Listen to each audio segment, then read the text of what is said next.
Hello, everyone. I'm Us Weekly's entertainment director, Travis Cronin, and you're listening to Us Weekly's Hot Hollywood podcast.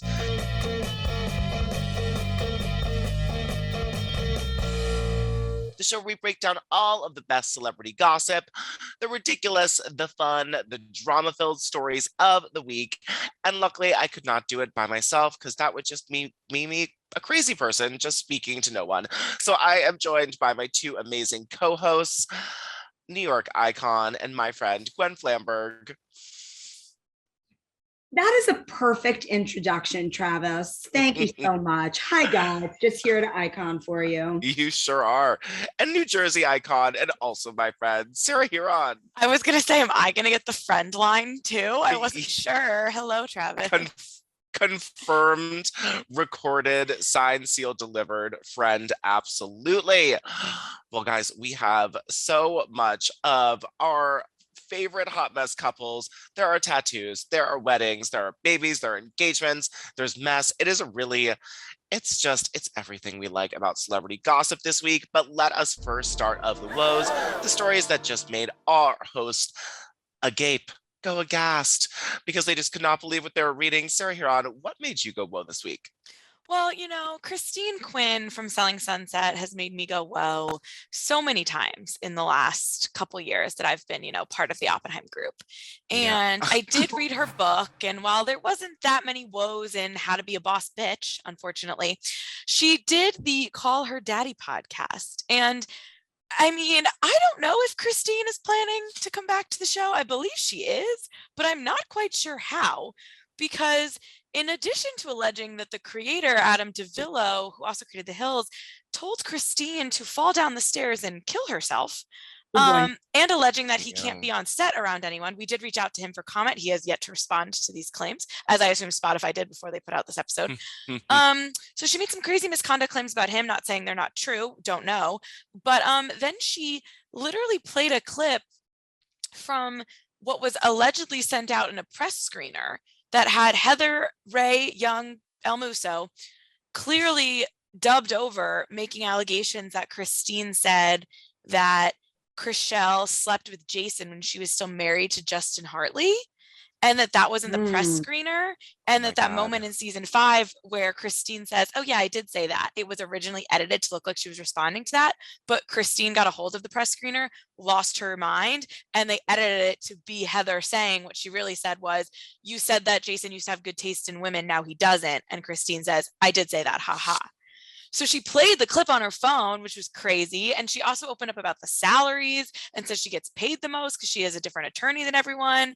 And was like, I'll probably get sued How much do they all this. make? She didn't say a number, but she said that, whatever. It was just a lot of stuff that feels like you would say 10 years after the show comes out. Yeah. So I'm so happy Christine is spilling tea and being wild as she always is, but I just don't understand where we go from here when she's now exposing fake storylines up the wazoo. Like, we usually don't do that while the show's still airing. Right. Yeah, it's really crazy. But Christine is anything a reality villain she is. So this sort of just falls in line for her. She breaks every rule. And she's sort of the only person who brings any type of drama to the show at all. Yeah, we need her. And we need her, and she carries around that cute little chair purse that can't hold anything, and someone like that is just doing everything right at life. Gwen Flamberg, what story made you go whoa this week? Oh gosh, it's not a story. It's an iconic moment. You guys, the Cannes Film Festival is back. It's the 75th Cannes Film Festival in France, and it just is the height of glamour. So I'm sorry, I'm not talking about any little reality story. This is IRL, A-list, high red carpet, and I'm here for it. Of course, on the Cannes red carpet, you've got A-list stars like Julianne Moore, Jennifer Connelly, the Fannings, and also just some really, really beautiful people. Jasmine Tookes looked so incredible. And guys, these are like gowns. These are crazy gowns. You know who else looked incredible on the red carpet? Lori Harvey, dying over her in this incredible yellow ball gown. She just commands that high red carpet like no other newcomer I've ever seen. So Well, she check it out. has Maeve styling her, who does Megan Fox, and was responsible And for Megan Haley Fox's Bieber. and Haley Bieber. Yes. She And created Haley also, Bieber's style and Megan Fox's. So Lori Harvey, you're gonna Busy look week great. for the stylist. If I had the hottest boyfriends in Hollywood, I would have, that confidence on the red carpet too. But guys, of course, if you haven't seen these dresses, and like I am most partial to the Prada and Miu Miu moments that are like just glittering in gems. You don't even see this on like the Oscars red carpet, you guys. Go to usmagazine.com/stylish and check out every amazing A-list moment at the Cannes Film Festival. Yeah, no carpet's more fancy than the Cannes red carpet. It's just no one can compare. Well, the story that made me go well this week is, spoiler alert, it's a Kardashian. We never talk about them on here, so I'm glad that I can give them some shine. It was about the latest episode when Kim Kardashian was finding out if she passed the baby bar exam to become a lawyer adjacent. But yeah, lawyer. You can defend people in court. You're a lawyer. She's my lawyer. And she's a baby lawyer. I said she's my lawyer. Oh, listen. Elle Woods was still a law student, just a law student when she represented and won a groundbreaking case. So, yes. I mean, and she knew that permed hair could not get wet for at least 48 hours after that, and it won everything. Kim Kardashian could still do the same. What I loved is that on the recent episode, she went to celebrate her results. She didn't even know she passed the bar yet by going to Red Lobster for some cheddar biscuits. That story is good enough in itself because everyone just loves cheddar biscuits from Red Lobster. But we found out then that you can only take the baby bar a certain amount of times, and that if she had failed this time, she couldn't take it again and wouldn't be a baby lawyer, big girl lawyer, a lawyer, female, just a lawyer. Queen Lawyer. And we found out while she was at Red Lobster that she passed the baby bar. And it was just a really heartfelt moment that made me go, whoa, in all the right ways. And I never thought I'd feel this type of like emotional proudness of Kim Kardashian become a lawyer, but I did. Travis, I totally agree with you. This show is the gift that keeps on giving. And I cried during the whole episode. I don't know what was wrong with me. Probably a lot of things, but the law work she was doing, and then seeing her, they were celebrating North's like basketball game or something. So I'm sure Maxwell Johnson was also in Red Lobster. And Kim and her bestie and North and her bestie's kid were in the car. She saw that she passed. She starts crying. I start crying. North wants to call Kanye. Kim is like, no. And it's just like little nuggets nonstop in this show that like are really getting an inside look into these people that I feel like the Keeping Up with the Kardashians was just like too produced, and this feels so real. And that the baby bar scene was so good, and the Red Lobster of it all just makes it better, makes it sweeter. It was so nice. It was so oddly heartfelt. And I'm really, really proud of Kim for working so hard, because she had to do a lot of work to get that baby bar exam passed. So I'm proud of her, and the fact that they were Red Lobster, just thank you for that. Well, let us bust into some news. A couple that we're all obsessed with, and that my hair looks more and more like every day: Machine Gun Kelly and Megan Fox. Well, they have gotten some matching tattoos, because they're not wedding band people. I mean, he put thorns in her engagement ring, so it would hurt if she would take her off. That's too much to unpack. That's for her therapist, not for me. But they got matching tattoos on their ring finger. Now, they did this when they were at the Billboard Awards in Las Vegas. Megan Fox was celebrating her 36th birthday on Monday, and she revealed their tattoos on Instagram. She posted, "Wishing the happiest birthday to my he posted, "Wishing the happiest birthday to my ethereal light being.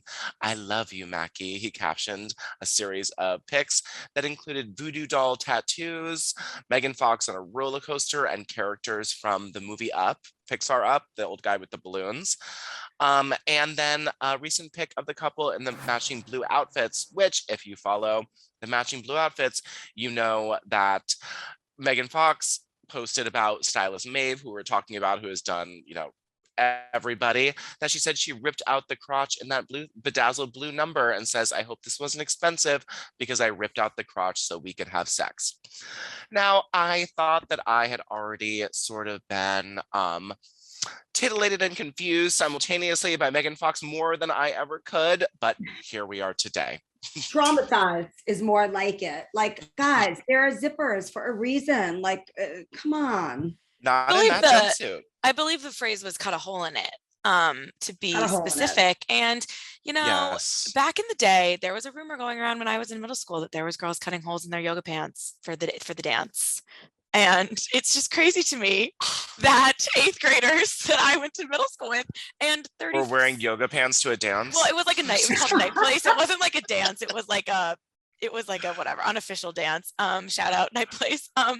But now, you know, what these 14-year-old girls at my middle school were doing is what 37-year-old mother of 3 Megan Fox is doing at the Billboard Music Awards. And I find that interesting. Well, also, anybody in the universe who has ever had sex knows that, like, that's not real enjoyable sex. Like 2 seconds of someone sticking it in, like they're just doing this and saying this to be provocative, whatever. What I find more striking about this week's news are the matching tattoos on the ring fingers, because guys, have they not learned anything from celebrities who get tattoos of their paramours, let alone matching tattoos? Wino forever, foreshadowing. Okay. Wino forever. Oh, Pamela dark. Anderson's Daddy's Girl instead of Pammy, like Tommy's Girl.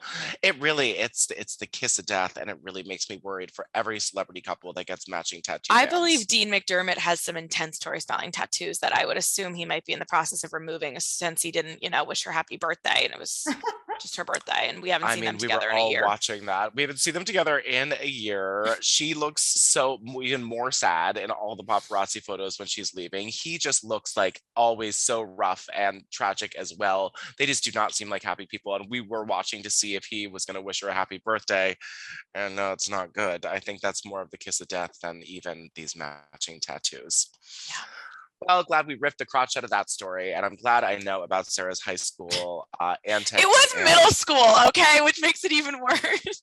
Oh my God, and I can't believe that you did that, is the story I that know, you said. I was not the girl. I was not the girl. That's absolutely not what we heard here, Sarah, but thank you for that.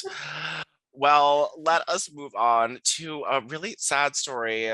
Britney Spears and Sam Asghari posted on Instagram in matching statements that they lost their pregnancy, and it was just so tragic all around. Now, Sam posts on Instagram and he thanked his followers for the outpouring of love and support that they had after they lost their, quote, miracle baby. Sam says, "We have felt your support. We are taking things positive and moving forward with our future. It's hard, but we are not alone. Thank you for respecting our privacy. We'll be expanding our family soon." Now, on the Instagram post that the couple posted about the miscarriage, they said, "It is with our deepest sadness that we have to announce that we lost our miracle baby early in the pregnancy. This is devastating for any parent. Perhaps we should have waited to announce until we were further along. However, we were overly excited to share the good news." They continued, "Our love for each other is our strength. We will continue to expand our beautiful family. We are grateful for our support, and we kindly ask for privacy in these difficult moments." Now, this was just so sad to see. We were so happy that Britney was pregnant, doing what she wanted, and to hear that she lost the pregnancy is just, it's something that so many women grapple with. And it was just so tragic to hear. Super heartbreaking, but also there's a reason why it's suggested you wait 12 weeks, 3 months before you announce a pregnancy, because it's actually very common for a pregnancy to not hold until then. It's like more Right. common. You know, this isn't like, you know, it is very devastating. Any miscarriage is devastating, but this isn't like Chrissy Teigen. You're like 4+ months along, 5 months Right. along, where you Right. miscarry. And, you know, I mean, God bless Britney. I am so happy she's free. I am so happy that she is free to become a mother again, if that's what she chooses. But I really have been a little worried by all of her musings and postings, and the nakedness and the rage and the, you know, shrouded threats to family members. I just hope that she's okay. And I hope that she is giving herself the grace to kind of evolve into the person who she wants to be. A lot going on that social media page. Yes. I mean, it really is her. Someone, I saw a commenter describe it really well with her Instagram, where they were saying, you know, she hasn't been on social media in the last 10 years, and she's using all the filters that we used, you know, about 7, 8 years ago that we thought were cool as well. Yeah, I mean, listen, this is obviously sad, but also kind of confusing. And the whole pregnancy announcement was confusing. And I'm not trying to suggest something, but it's just a Picking little up the newest issue of Us Weekly. it's just a little confusing. And I wish her nothing but the best. And I also do think that it kind of, because she was so excited would make sense. Like Britney literally like either missed a period or even took the test. Like maybe even before she even took the test, she was telling the world. So it feels like maybe this was just handled in a weird way. And I feel bad, but now she's back on her posting game. So it's just, I just really hope that we can trust Sam. I think we can. I Okay. think he is just a plucky, beautiful idiot. I'm so sorry, but I think he is. I don't think he has any malintent. And I think he really loves her. And I don't think he's got a malicious bone in his body, based on just what we've seen of him and how they met, and sort of where she was when they met. But seriously, all the love to Brittany and Sam, and we hope that they will expand their family again soon. All right, a story that really creeped me out this week, guys, was a producer for Rust was at the Cannes Film Festival and said that they are still going to continue with the movie. This the producer for Rust, quote, remains confident the film can still be completed following the tragic death of Helena Hutchins. She was 42. She died in October after a discharged prop gun was not appropriately unloaded and had real bullets on set. Now, a producer told The Hollywood Reporter that he's confident the film will see the light of day soon, and they're going to complete the movie. Now, I get moving forward and doing it, but I don't know. Does it creep everyone else out a little bit that this poor woman died and they're just finishing this movie? I just think it's really weird. I don't know who advised them to do this. It just should be, the movie should be done. In what world? How do you market this movie? Right. Like who? It's a Western. I assume in the trailer you would want like big gun moments. It's like, okay, well, we're gonna see that, and everyone's gonna be like, what the hell? Yeah. I'm sure they're losing a lot of money, but I can't imagine finishing this movie would be worth it because the marketing of it, who's gonna watch it? I know things have happened on sets before, but in the 2022 world of when we're covering everything and it was a huge story and Alec Baldwin is already a controversial kind of figure, this makes no sense to me, and I really don't know how you would market it and make it worth it. Right. Yeah, and this is like and you're right, it's a Western. It's all gonna have so much, not real violence, and knowing that the real violence happened behind the scenes is so sad. I miss when Alec Baldwin was just punching New Yorkers over parking spots. What a time to go back to if we could be there. He punched like 3 people in that month. It was hysterical and amazing.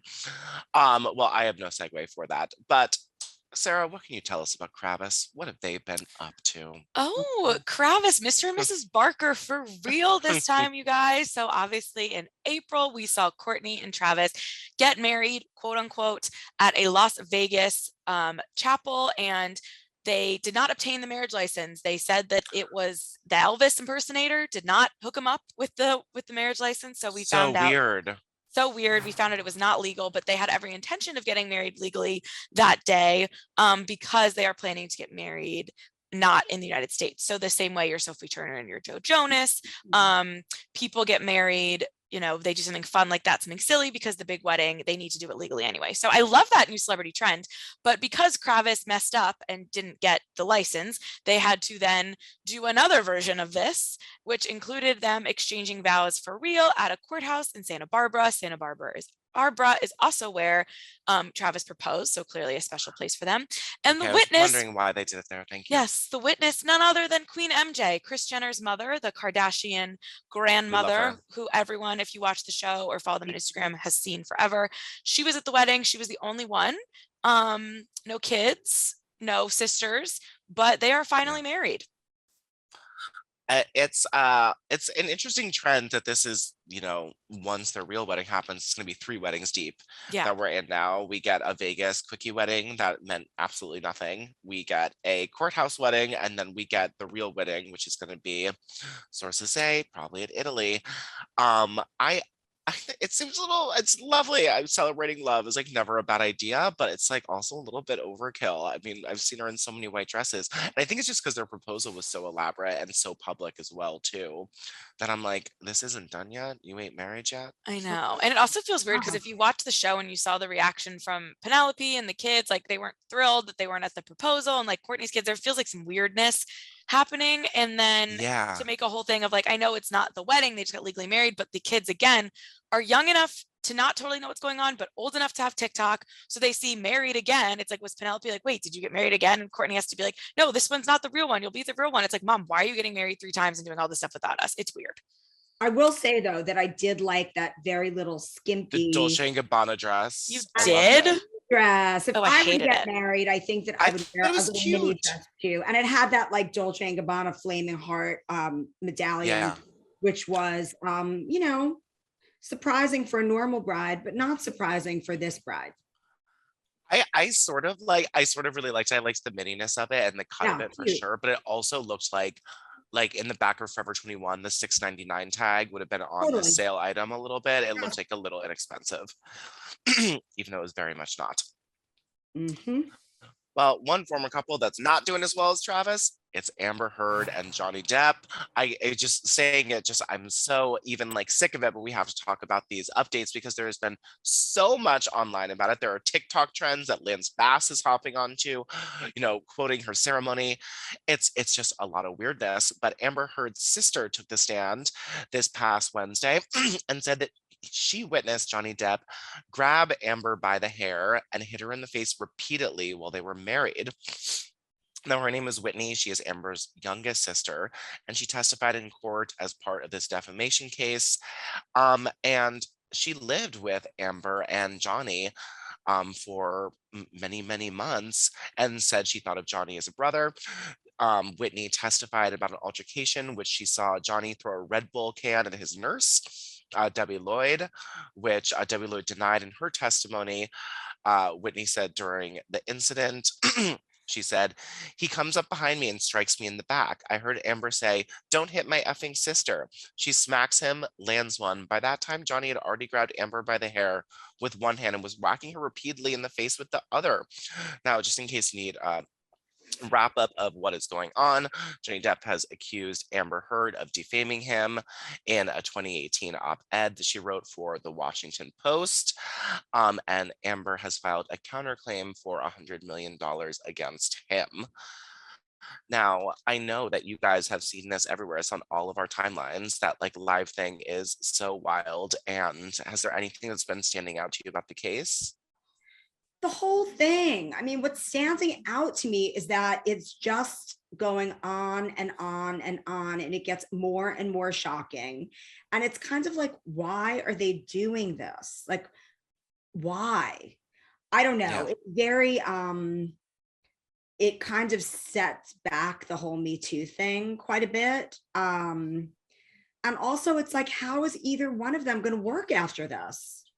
Yeah. Unfortunately, there shan't be any more Captain Jack Sparrow. And this isn't going to help Amber Heard like be taken seriously in Hollywood. In fact, I've seen so much commentary that people think that she's lying. So it's just a real conundrum. I just think that nobody's winning here. And I just kind of want it to go away. I'm done with the Schadenfreude. Yeah, I agree. Nobody's winning here. And I know this is like his turn to try to get what he thinks is justice after she won the other lawsuit with the son. But I think overall it's not helping either of them. And as I've said a million times, I think they're both toxic. I think this relationship was toxic. I think there's probably lies and truths to everything being said. The latest thing I just read was also from Amber Heard's sister saying that Johnny Depp allegedly made a joke about like putting their dog in the microwave. I don't know. It's And then he's just like, obsessed with dog poop. Like, yeah, it's all so weird. And then apparently the poop that was in the bed was also a dog. But then Amber Right. Heard has, denied ever even doing that. And then now you have like people like Lance Bass mocking it on TikTok and they're deleting their TikTok. So it's just like, what are we doing here? Like, this, as much as I love going in the courtroom with the stars, I really, really do. This one feels like one we need to close the door. Like, can the judge be like, let's close Wrap the it doors? up, B. Wrap it up. We are done with this. And so weird that it's a defamation case and they're just defaming each other in this court every day. 100%. Yep. there are millions of people now who would have never heard any of these allegations had they not gone to court for defamation. So it's like a self-fulfilling prophecy and real messed up. Well, let's talk about something a little lighter, shall we? Because I can't wait for that court case to be over. Jason Momoa dating a new lady love, Isa Gonzalez. Now, Isa Gonzalez was a huge telenovela star. Her mom was a huge telenovela star. She had a little bit of a Bella Hadid facial journey, if you know what I mean. But she is great, and she is has dated so many famous guys.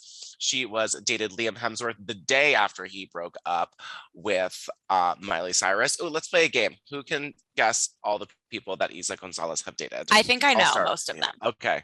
All right. Say one. Liam Hemsworth. Well, you said that already. Yes. Timothy Chalamet. Yep. Gwen, do you know a name off the top Wasn't of your there a head? Ben Affleck moment for like a hot second? They were seen together. But so we'll count that one a little bit. Bradley Cooper, there was a hot minute. Was there? I think. No, Bradley. Josh Duhamel. Oh, Josh Duhamel, there was a long moment. Yeah, that was a That long was one. a Yes. By the way, it's Itza. It's Itza Gonzalez. Itza Gonzalez. And the Timothy Chalamet was like my favorite. It was just such a weird relationship with them. What do you guys think of this new pairing? I have nothing bad to say about someone who dates their way to the top and is in Hollywood, especially if it's Jason Momoa is your new famous guy. All of them have been so good looking, so good on her, not mad. What do you guys think of this new pairing? It is wild. She's, in addition to like always dating like people, she's always linked to them usually after like a major split. Like I remember seeing pictures of her and Liam Hemsworth together when during one of the Miley Cyrus breakups. I was taking a math test and my phone went off, and I almost got in trouble. I was in college, I think. And also when with Timothy Chalamet, I think like him and one of his teenage girlfriends had just broken up. And now obviously Jason Momoa and Lisa Bonet was a huge breakup earlier this year. So not only is she, getting linked to headlines, she swoops in at interesting times. And as much as I can judge, I also kind of want to go with Go Girl. Well, also she's very, very attractive. Oh. She is a really beautiful girl. She's an incredible body. And Jason Momoa is smoking hot. And here's what I think, guys. I think that this is a little moment. I think that if these two weren't top celebrities, nobody would really care. It would be like, two people, who were hanging out for a little while. Right. But let's be honest, Lisa Bonet is so super soulful. I think that from everything I've read about Jason Momoa and Lisa Bonet's relationship, blended family, even their split, the way they handled it and how their family is faring now as, consciously uncoupled. Yeah. That was a soul connection where I think that this is kind of a little like rebound. I'm going to be dating someone who's really hot for a little while. And I hope they're having a lot of fun. They look really beautiful together. I doubt it's going to last. She really is like actress/rebound relationship. She also dated Calvin Harris after his breakup from Taylor Swift. And she dated Cristiano Ronaldo as well. I don't know who he broke up with at the time, but I assume that he was going through something as well because Itza was there to pick up the pieces and be that hot. He was after Arena, which is how I confused the Bradley Cooper. I got my celebrity when we crossed.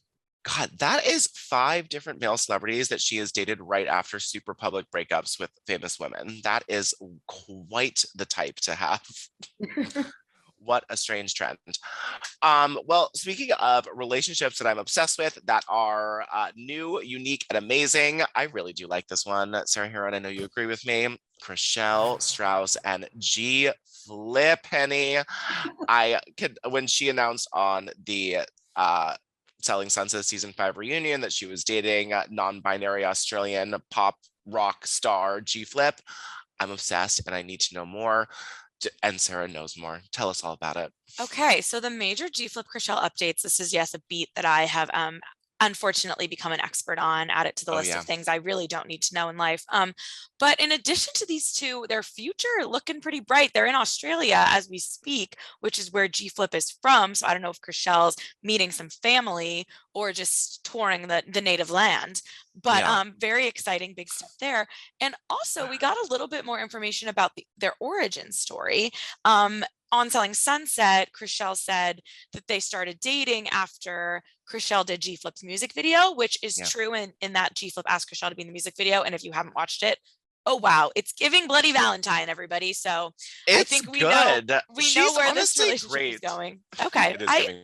It's giving Bloody Valentine, which if I thought she was very sexy in it. I thought she was really sexy and fun. I found it like Chriselle was maybe being a little much for me. I like much. Okay, that's fine. And again, I'm rooting for them, whatever. But giving Bloody Valentine, Machine Gun Kelly, and Megan Fox's origin story, but they didn't actually meet on the music video set. They met back in October when Jason was still with Chriselle, was still with Jason Oppenheim, and G-Flip was with their ex. They said they were both with partners at the time, and they met, became friendly. And then I also heard on a podcast that Davina did recently saying there was a party in December that Chriselle threw that G-Flip was at, and everyone thought they were just friends because G-Flip had recently moved from Australia, and it was like, oh, this is my new friend, whatever. But clearly sparks were flying, and we know that Chriselle and Jason broke up in December too. So I'm not saying there was overlap. I'm just saying we've watched Chriselle's love life be quite interesting in the last couple of years. And as someone who was, criticizing Justin Hartley, I think I need to take it back. I think you do. I think you owe some apologies. Yeah, I do too. Because there is some overlap. And while I love them as a couple, we've seen this story before when a celebrity's like, oh, we got together this date. And then it's like, actually, was it a few months before when you were actually with the other person? And which all they've said so far is that's when they met. So I'm not implying I'm not saying anything, but I'm doing a lot of just see if you can pick up what I'm putting down today. Too funny. I just think that G-Flip, it's so weird.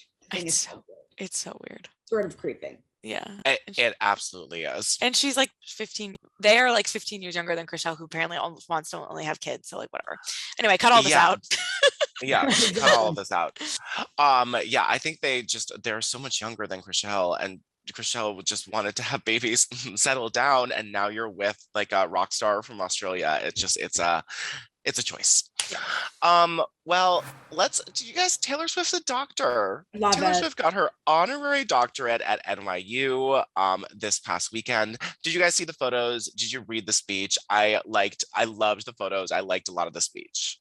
Super adorable. The photos were better. Sometimes like I love Taylor's music so much, but sometimes when she speaks, it's cringe. I totally agree. That was the best part of her speech, which was when she told the kids, be one with cringe, because you will look back at this and possibly cringe. But so she's just cringe. I don't really love hearing her talk. She always is just sort of socially awkward, but that's also part of her charm and part of why I love her. And give me Folklore and Evermore Forever. And also just like, who did like a more genius takeover of their business. I can't think of anybody else in the history of the entertainment world who kind of like got theirs in the end,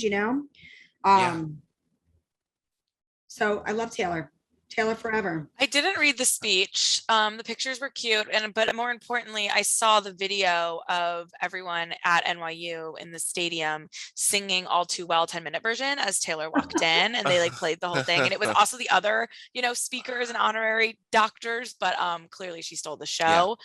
So I saw that on TikTok, which I thought was fun. And I would have loved if Taylor Swift was, giving the speech at my commencement. I read her entire speech, the whole breakdown, and I loved that she opened and closed. It was sort of bookended by, I think I'm only here because I have a song called 22.